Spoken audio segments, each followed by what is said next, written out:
টপিকটা নিয়ে আলোচনা করবো সেটা হচ্ছে জেএক্সপো এবং ভোগলেট যারা ক্যান্ডিডেট আছো তাদের বলতে গেলে যে পরীক্ষা তো তাদের বলতে গেলে 1 নম্বর হবে না, ঠিক আছে।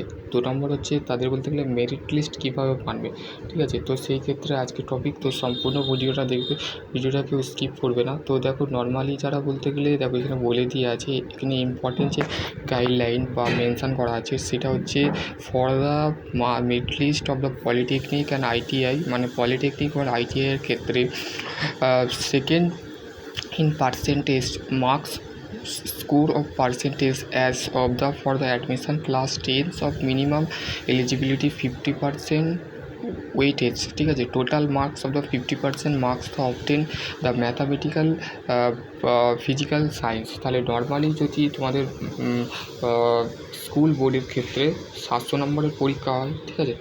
তার মধ্যে তোমাকে বলতে গেলে তুমি যদি নর্মালি যদি 500 গ্রাম সামথিং পাও, তো সেই ক্ষেত্রে তোমার যদি 50% যদি নাম্বার থাকে, তো সেই ক্ষেত্রে ধরা যেতে পারে যদি 700-র মধ্যে যদি তুমি 500 পেয়ে থাকো, তাহলে তোমার যদি 50% যদি নাম্বার থাকে তাহলে তুমি এখানে অ্যাডমিশান হতে পারবে, ঠিক আছে। ভালো করে বুঝবে, তোমাদের বলতে গেলে ফিজিক্স ম্যাথ এই দুটোতে কিন্তু ফিজিক্স ম্যাথ কেমিস্ট্রি এই সাবজেক্টগুলোতেই কিন্তু তোমাদের বলতে গেলে পার্সেন্টেজ যেটা আছে সেটা আছে obtained marks mathematics physical science class 10 board, ঠিক আছে। তো ক্লাস 10-এ যারা বলতে গেলে নর্মালি বলতে গেলে যারা 50% নাম্বার পেয়েছো তারা এখানে অ্যাডমিশান হতে পারবে। 50%-এর নাম্বারে যদি কম পেয়ে থাকো তার ক্ষেত্রে কী করণীয়, তার ক্ষেত্রে একমাত্র করণীয় হচ্ছে তাকে ডাইরেক্ট অ্যাডমিশান নিতে হবে, ঠিক আছে।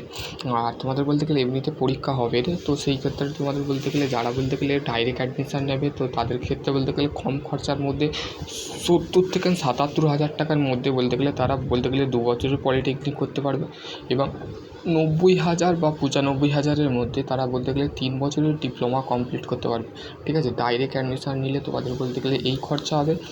আর যারা বলতে গেলে এখনও বলতে গেলে আমার চ্যানেলের সাথে বলতে গেলে যুক্ত হওনি, বা বলতে গেলে আমি নতুন অ্যাপ লঞ্চ করব, ঠিক আছে, সেখানে বলতে গেলে তোমরা বলতে গেলে ক্লাস বাই তোমরা বলতে গেলে যদি ক্লাস করতে চাও তো সেক্ষেত্রে পে করে তোমরা বলতে গেলে সেই জিনিসটাকে বলতে গেলে লঞ্চ করব, ঠিক আছে। তো সেই ক্ষেত্রে বলতে গেলে 50% weighted of the total marks of the 50% of 10 of the mathematical and physical science, ঠিক আছে। তোমার বলতে গেলে ম্যাথে এবং ফিজিক্যাল সায়েন্সে বলতে গেলে 50% নাম্বার দরকার, ঠিক আছে। নর্মালি ক্লাস 10-এর যে বলতে গেলে যেটা মেনশান করা হয়েছে সেটা হচ্ছে 50% marks of the mathematical physical biological and chemistry, ঠিক আছে। তো এই 4টে সাবজেক্টে বলতে গেলে যারা উচ্চ মাধ্যমিকে সায়েন্স আছে তাদের ক্ষেত্রে বলতে গেলে 50% এই 4টে সাবজেক্টে দরকার। আর ক্লাস 10-এ যারা মানে মাধ্যমিক যারা স্টুডেন্ট আছে তাদের ক্ষেত্রে ফিজিক্যালস অ্যান্ড ম্যাথ মানে অঙ্কই এবং ভৌত বিজ্ঞানে কিন্তু 50% নাম্বার অবশ্যই থাকা দরকার। এবার বলতে গেলে যারা বলতে গেলে 50%-এর কম পেয়েছো বা যারা ভাবছো যে আমরা কি পলিটেকনিক করতে পারবো না, ডেফিনেটলি তোমরা করতে পারো, কিন্তু তোমাদের একটাই পথ বা একটাই ওয়ে আছে, সেটা হচ্ছে তোমাদের একটাই পাথ আছে, সেটা হচ্ছে তোমরা বলতে গেলে তোমরা ডাইরেক্ট অ্যাডমিশান নিতে পারবে।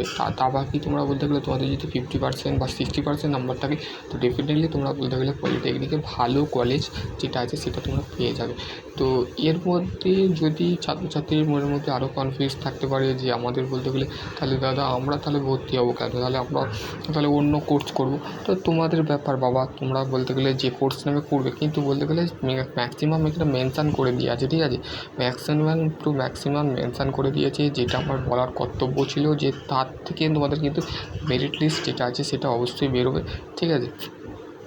এবার কেমিস্ট্রি ফিজিক্যাল বায়োলজিক্যালে তোমাদের যদি নাম্বার কম থাকে তো সেই ক্ষেত্রে তোমাদের একটাই করণীয় ডাইরেক্ট অ্যাডমিশান। তো আশা করছি তোমরা বুঝতে পারো। নেক্সট ভিডিও এবার কিছু নিয়ে আলোচনা করবো, ততক্ষণ ভালো থেকো, সুস্থ থেকো, থ্যাংক ইউ।